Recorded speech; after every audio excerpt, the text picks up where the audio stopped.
Hi, my friend, and welcome to the Good Girl Syndrome Show. Today's episode is all about me and how I stopped making myself smaller. To be clear, this is still very much a work in progress, but I have also made quite the progress from before, where my default was always to minimize anything that I was doing or that I was as a person, to now owning myself, I would say 80% of the time or 80% of the way, and there's still 20% to work on. This is the continuation basically of the episode from Wednesday, where I was doing a coaching session for Rachel, who was suffering from a little paradox there. I called it the great paradox between her deep need to be seen and to be loved. And at the same time, she was so scared that she was unlovable that she would not allow herself to be seen, right? So she was in quite the conundrum there of wanting to be very much loved and seen. And at the same time, she can't do that because she's so convinced that she's unlovable. So if you're interested in that, go check that episode. It's more of a coaching mentoring episode. Today is more of a little riff of me and, how things have changed for me. By the way, if you do not know me, my name is Vander Meulen. I used to be a researcher turned now into an empowerment coach for high achieving women. That's the label that I use. And I specialize in good girl syndrome, which is a concept that was created by a psychologist a few years ago, but there was no real theory around it. And so I created that. I created a theory, but also a coaching framework that I use in my own coaching sessions. If you're interested in coaching, I'm currently looking for the remaining women who will be coached by me for the year to come. Spots are available until the 30th of June. So if you're interested in that, go check the description box below or write me a message to see if we could be a good fit for one another. And yeah. Basically, that's what I do. And then I have created all sorts of free resources around good girl syndrome so that anyone around the world with whatever budget, whatever, stage you're in, you can have access to things, to resources that can help you on your healing and growth journey. So if you're interested, there's first the Good Girl Syndrome show that you're watching now. If you haven't subscribed yet, I think you should subscribe right now. And I also have a free quiz below that you can see, where you can see if you have good girl syndrome, how much of it you have, what's your next steps, right, in your current path. I have paid quizzes as well, where it's like the upgrade of the free quiz, where you can see what archetype of good girl you are, what patterns are holding you back, right? Like all these different specific things that can help you on your own journey. So if you're interested in that, they're $20 each. So not too expensive. If you're interested, they're in the description box below. And last but not least, every single Sunday, I send out a newsletter for free called the Sunday Sanctuary. It's the continuation of what I do in a Good Girl Syndrome show. So every single week, unless I have an issue with my internet, which happened 2 weeks ago and happened again at the beginning of this week because of all my travels, I schedule 2 episodes a week. Soon I will be posting 3 episodes a week. I'll tell you more about that in a little bit. One on Wednesday, one on Sunday. Every Wednesday is me coaching someone else. Someone asks me a question through a Google form that I have. Also in the description box below, if you have a question for me. They ask me a question. I do a coaching mentoring session for them. On Wednesday, I use that same topic on Sunday. This is a Sunday episode. And where I unpack how I dealt with that in my own life, or I'm still dealing with it in my own life. And then you have the newsletter where you can actually practice the things that we talk about during the week. You can practice them for yourself and do your own introspective work, a few questions to ask yourself so that you can make better decisions for the week to come. So if you're interested in that, all of that is in the description box below. Now, for today, so what I wanted to focus on, I have a few questions there on my screen to help guide me a little bit, but I just want to talk about, how I stopped making myself smaller. And the first question that I put there was, when did I first learn that being fully myself might make other people uncomfortable? I think for me, it started very, very young in different ways. So I'm not going to go into the details of why some of those things happened to me, because that's my private life and it also affects other people. And I don't want to, I don't feel ready to divulge some of the things. But when I was a kid, suffered from different types of traumas. And as a result of that, I had what we say in French, toc. I think it would be tocs in English as well. It's basically those types of compulsive, like behaviors that you do compulsively. You don't know how to stop. And I would be doing these things repetitively that were very, very awkward. So I'm always afraid of doing them again because I'm afraid that it stays with me. I'm afraid that I will be stuck with them again.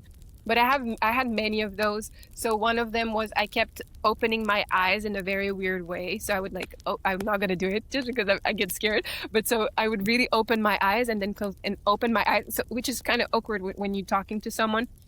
I had some issues with also keeping my mouth closed. So I would open my mouth and my tongue would come out, which looked like I was not too smart. And it was a bit embarrassing for my family for me to have all these types of behaviors. I would do some weird things with my shoulder. Again, like always doing this. And then I would be doing things with my hands as well. Like I would be always turning them. So I was doing all sorts of things that were very awkward for the people who raised me. There was a reason for it, right? But they didn't understand it at the time. Neither did I because I was a kid. But so I had, from a very young age, the sensation that there was something wrong with me in my being, if you see what I mean, that like I didn't understand that it was caused, that it was a reaction to something else. I just had the result, which was I am behaving in very awkward ways. And I don't have any control over that. And it's making everyone around me uncomfortable and ashamed and, like all these types of things.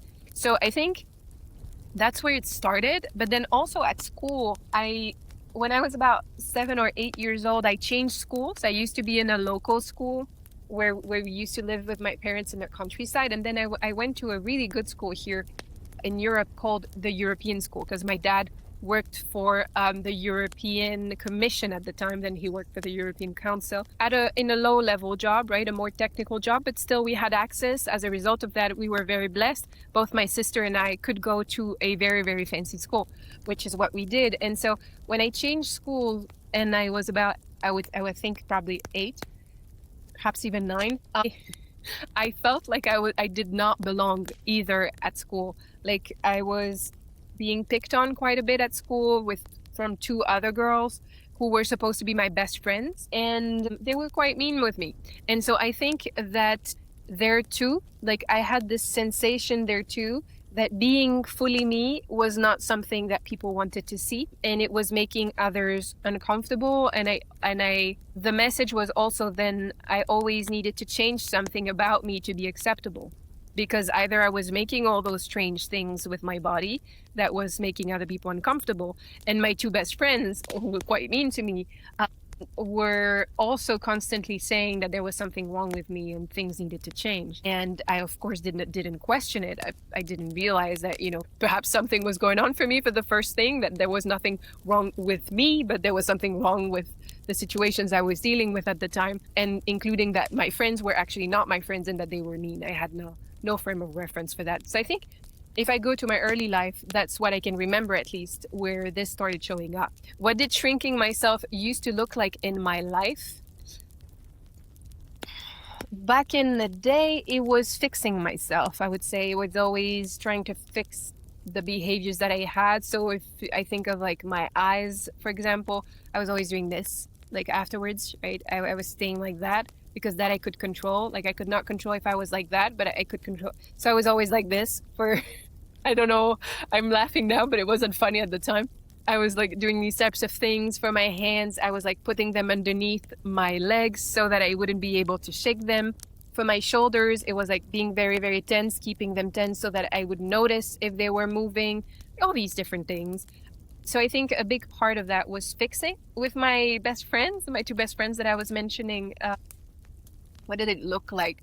I think it looked like also like lying. I also developed a habit of lying and exaggerating things and doing all sorts of things to make myself more interesting. So yeah, probably a good little habit of lying when I was a kid with those kids, and then fixing myself quite a bit. And basically, I think if you look at it in a broader perspective, like what all these things are about and what all these things say is, I was trying to not be me. I was, as sad as it is, I was basically trying to not be me. I was trying to be anything else but me. And I was constantly monitoring what other people liked. And I think I realized very, very young as a result that I could be anyone I wanted to. But it's not in an empowering way, right? Now I still believe that, but I believe it in an empowering way that at any moment I can change, like whatever I don't like about myself, I can change. It's behaviors and behaviors I can change, or patterns of thoughts, and I can change it, which is very empowering today. Back in the day, it was more that I could fix it. I could fix me. I could fix it. I could, I would nonstop be looking at other people and their feedback.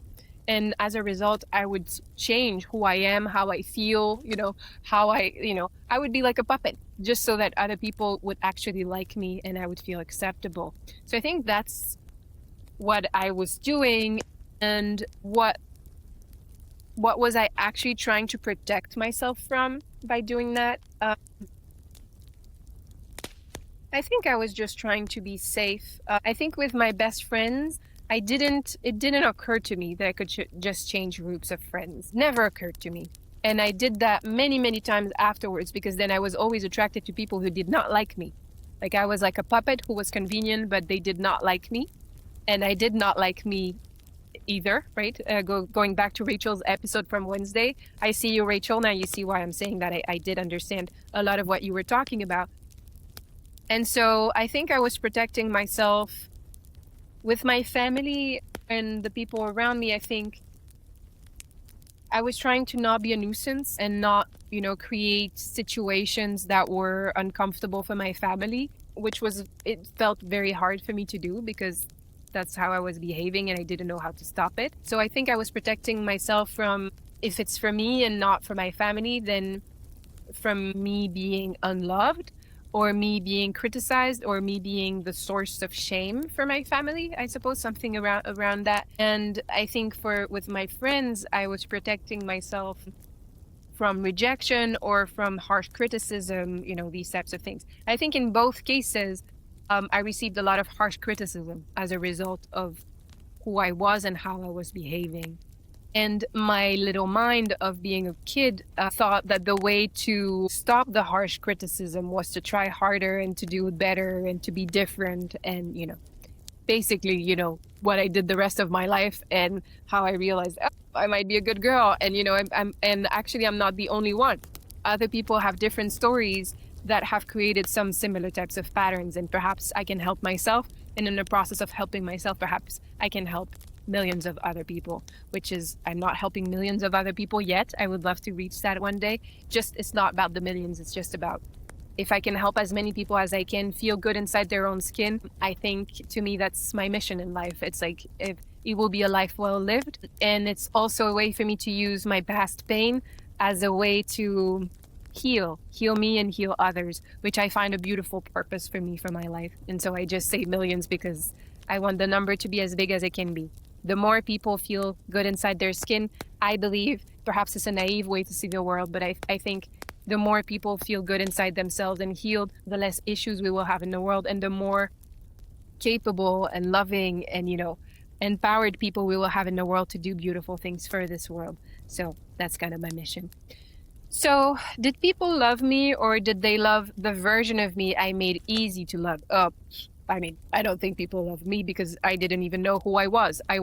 Like I said, I was a puppet. So I think when I went to therapy when I was 26, probably is when I started therapy. One of the first things that we talked about after we dealt with the original, like some of the original trauma, was I was saying, I'm a bit confused because by doing this timeline of my life with her and like looking at the different bad events of my life, basically that happened and the consequences of those, I was like, so what confused me about that is I feel like I have literally been 20 different people. Like every year of my life, or like every year and a half, every time I would have a new friend, I would be a new person. And I was very confused by that. And now when I look back, I'm like, yes, well, of course you were all these different people, because you were always trying to be who you thought the person wanted you to be or needed you to be, so that they would never leave you and you would fulfill all their desires and needs and so on, so that they would never leave, right? That was what I was trying to do. And if I think about the cost of it emotionally, what it cost me was I was always then focus on other people.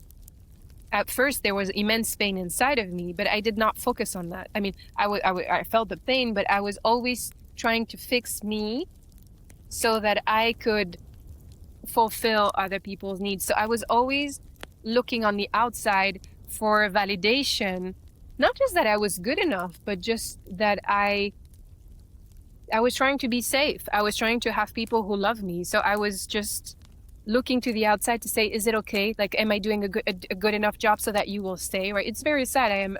I am acutely aware of how pathetic all of this sounds, but it is how I used to feel. And I am noticing that most women that I talk to, they have a version of that. And I think that me being brutally honest about how unsexy all of this is, I think is helpful for many people. The more I allow myself to say these things out loud that are, not cool. It's not, none of this is cool, right?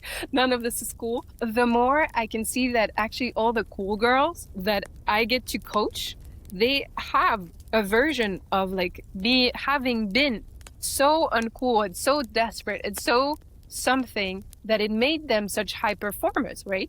I'm not saying that you need to be desperate at some point in your life to become a high performer.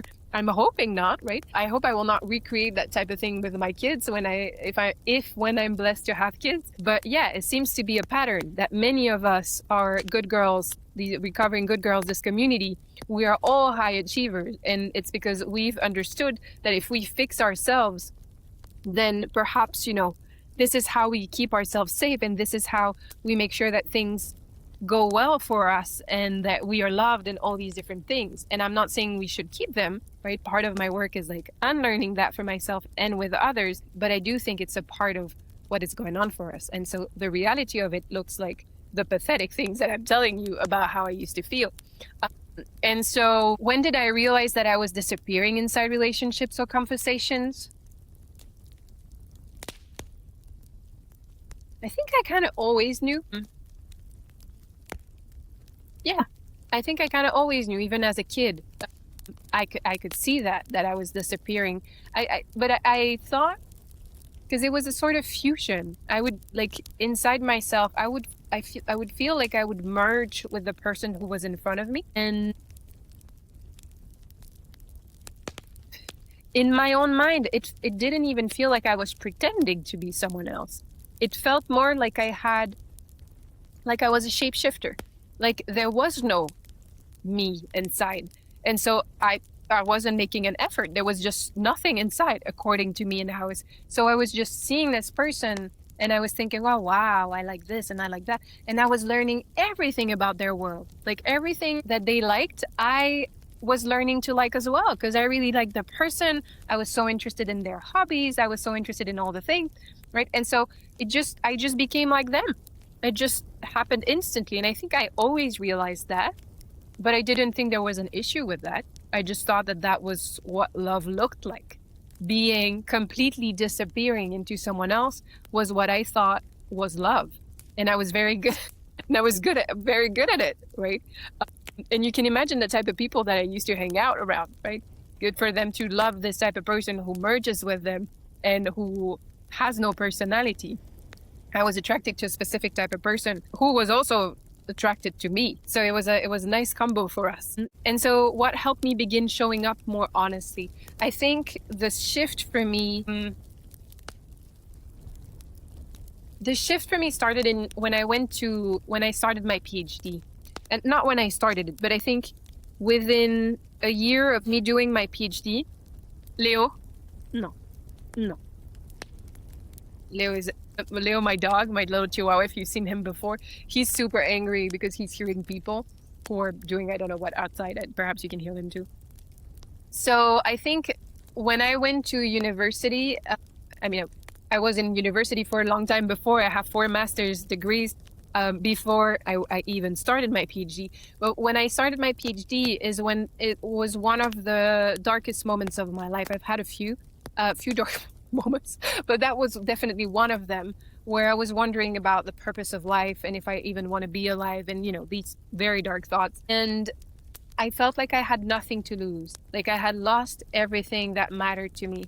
At the time, I was not talking to my family anymore, which had been everything to me. I had just been discovered that I was cheated on. Like my ex-boyfriend of 9 years was having an affair with someone else, and for a very, very long time. And yeah, I was just starting this new PhD, and I was giving classes to master's students when I was like 25, 26. So it was like, it was a good thing that I had a way to move forward with the PhD and all of that, but I felt so insecure inside myself and like I had lost everything that I started wondering about who I really am, which is what I would have recommended Rachel if I had more time, is to like sort of think. When you're a shapeshifter all the time, oftentimes I think we don't even know. It's not that we forget who we really are. I think we've never really created who we really are, I think. And so to me, in that moment, I finally started asking myself, but who am I really? Like, who am I? And then I went to therapy, and like I was saying, I saw that I'd been like 20, 25 different versions of me. And I was like, I don't think this is a clue. And then I started thinking, but actually, I think each and every one of those 25 versions of me had something of me. I was being a shapeshifter, but some version of that I could still own. And so I reconnected with a lot of the things that I used to do when I was younger. So I was like, oh, I've always loved singing. I've always loved dancing. I love writing. I love makeup. I love there's so many things that I realized that I loved. And also I reconnected with different ways of being that I had at different times. And then I lost because it wasn't necessary or accurate or desired by the new person that I was around, whether they be a boyfriend or they be a friend. And so I would let go of that and start and, fully be something else or someone else. And so I think what I started doing was like, by doing this timeline and understanding that, oh, I've been all these different people, I was like, actually, when I was little, when I was like, my first memories of me being 2 or 3 years old, and also what people tell of me, are very different from the me that I became when I was 6, 7 years old and things started getting harder for me in my life. I used to be so playful. And so by me remembering that, I was like, so I can access that. Like I've been that before, I can be that again. And so now if you meet me, perhaps you can even see it in the videos, there's a side of me that is very, very silly and very, very playful. That's not all that I am, but it's a big part of who I am. And so I've started reconnecting all the pieces of who I used to be. And I kept what I wanted to keep, and I kind of integrated all of me into me. And that was a whole big mess of many, many things. And I started loving on them. And I started seeing, okay, so I don't have to choose who I am in different moments. I can be all of these things and allow them to come up when they want to come up. And so I think that's how I started doing it. And what helped me was therapy, and it was me doing this internal work, like probably what you're doing with me here or in the newsletter as well, is like asking myself some questions, taking some time to, be introspective and wonder about the past and wonder about the future, wonder about what I want. Like this type of thing is what really, really helped me. Now, I have another question here, which is, what still occasionally triggers the urge to shrink today?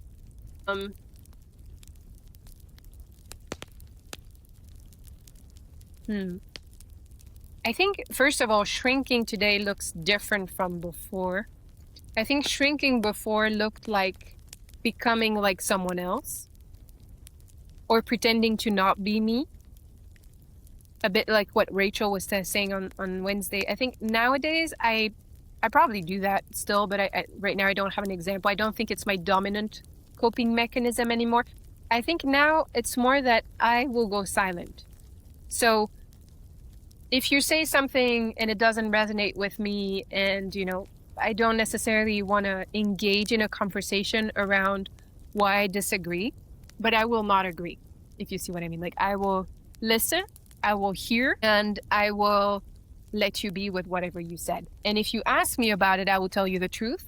But I think my way of shrinking is sometimes I could say something and I don't. And it's a mix of, I don't want the drama. I don't want to hear, I'm not sure like what the purpose of that is for me, right? Like, That's one aspect. And then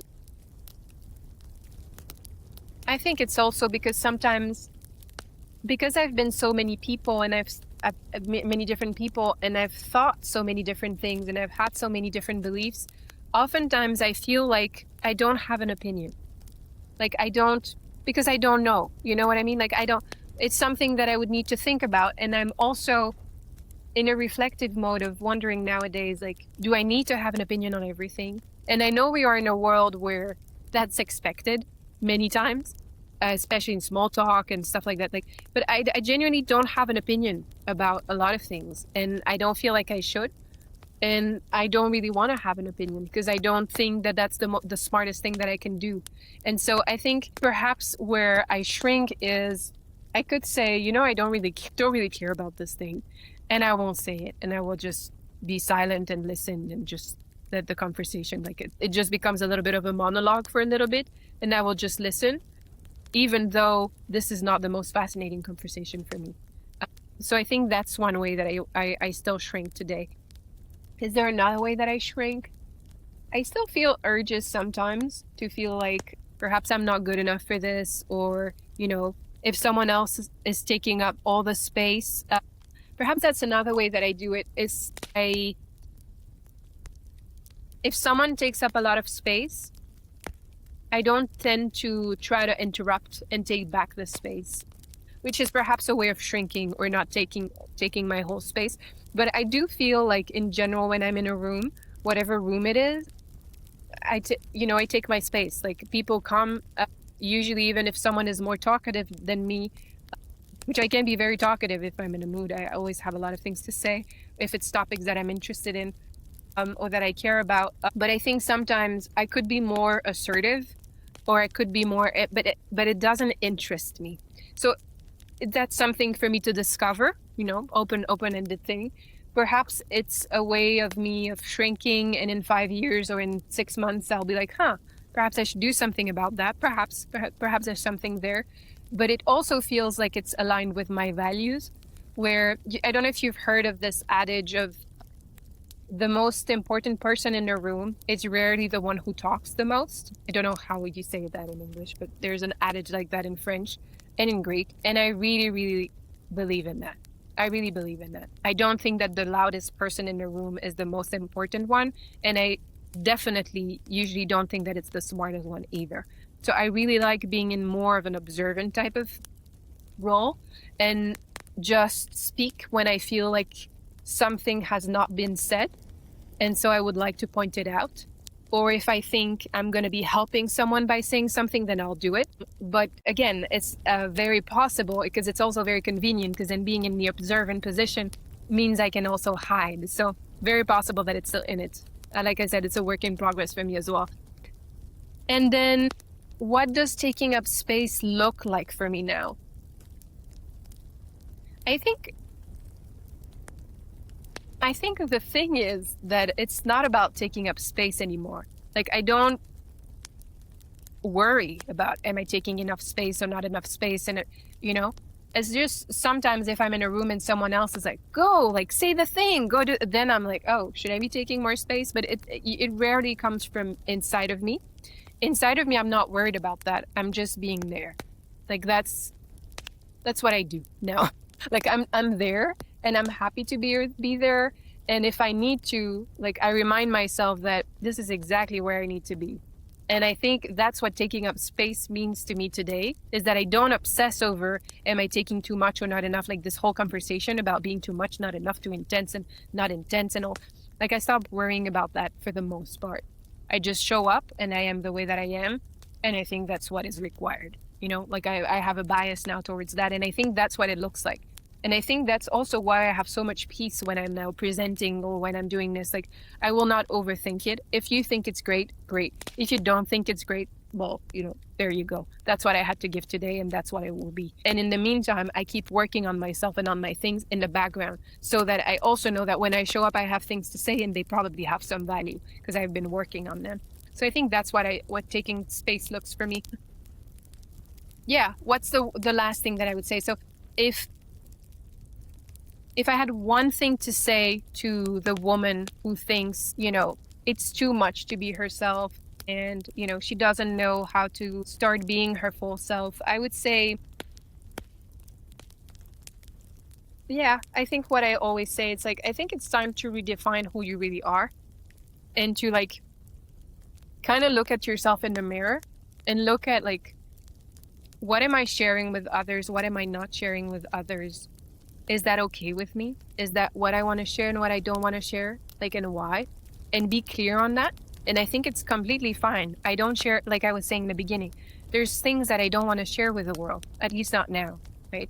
Because I don't feel ready, I don't see the value, or I don't want to hurt or impact someone else, or I haven't fully measured the impact of me sharing some of the things, right? And I think that's completely fine. I don't see why like anyone else is entitled to what I'm not willing to share. So I think that's fine. But I also think that if you are self-editing all the time, then people can't really see you and they can't really love you, and you will not feel loved.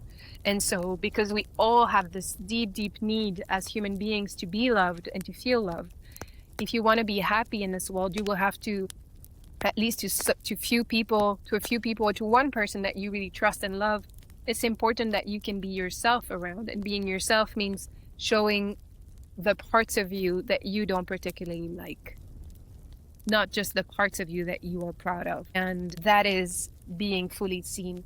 And I think that's a work in progress, right? Like for me, but I'm sure it's the same for you. It's like something that doesn't happen overnight.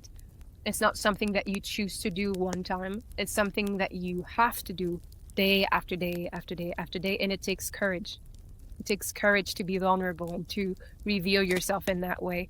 But I would highly recommend it, because once you find the right people, that's how you find your people. Number one, it's by being vulnerable and seeing who actually loves you as you. And second, I think it's the only way to feel good inside yourself is when you can be okay with you as you are.